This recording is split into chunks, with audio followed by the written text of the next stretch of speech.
All right, so we do hundreds of trays of seedlings here on the farm, and we usually use a smaller tray like this, the smaller cells, but I think most of our customers find it more convenient to have 6-packs like this. And we use an awful lot of Sprout Island seed starter. It's approved for organic growers through OMRI. And we're going to do a little demo. Like we've talked about in some of the other videos, we do a lot of lettuce here. And most of my lettuce, I actually do pelletized lettuce through Johnny's, a brand called Salanova. But I just wanted to demonstrate the different types of seeds that you have. So that's a non-pelletized lettuce seed. And so they're kind of tricky to deal with. They're pretty light, but they're very, very easy to seed. So I'll just stick those back in there for now. We're gonna fill up some 6-packs. So we've got our Sprout Island, and we want to look at how moist it is when it's going in your 6-pack.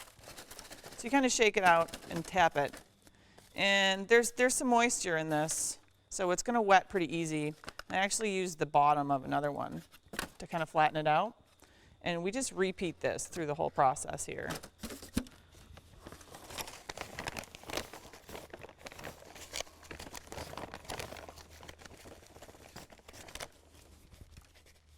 And you do that 6 times. I won't do it all the times, but one of the things, if you've got pelletized seed, you kind of want the seed twice as deep as the size of the seed. And with the pellet, the reason for that is there's enough soil on top of the seed to keep it moist to get it to germinate. So these are pretty easy to work with, and ironically, I have arthritis in my fingers.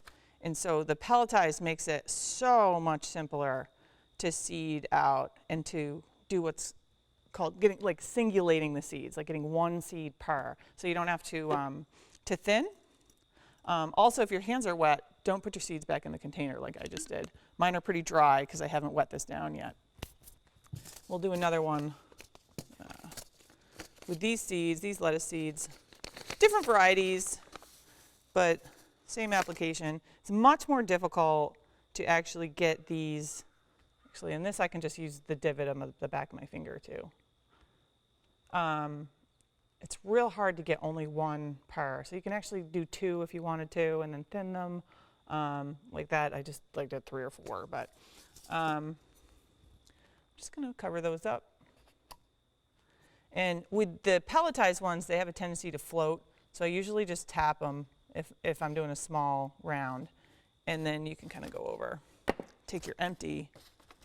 You don't have to squish it real hard, but just enough so the soil is like touching the whole way around the seed. And then I'd repeat that for the whole tray. And then where this soil is reasonably damp, you can actually just take a real light spray, spray it on top, let it sink in, and then spray it again. And that's it. Maybe do that once a day, test how moist they are. And then once they've germinated, you can water from the bottom. I have solid trays for exactly that reason, so I have the option to water from the bottom. So I spent a lot of money longer term because I've got hundreds and hundreds of trays, but it gives me the option to do a bunch of different things. So that's how easy it is to plant lettuce. You could actually do on a small scale, like for a little raised bed, I would do like one of these every 10 or 14 days, and then you have lettuce for the entire summer. So real easy crop. Real easy product to use, seeding out lettuce with Sprout Island seed starter.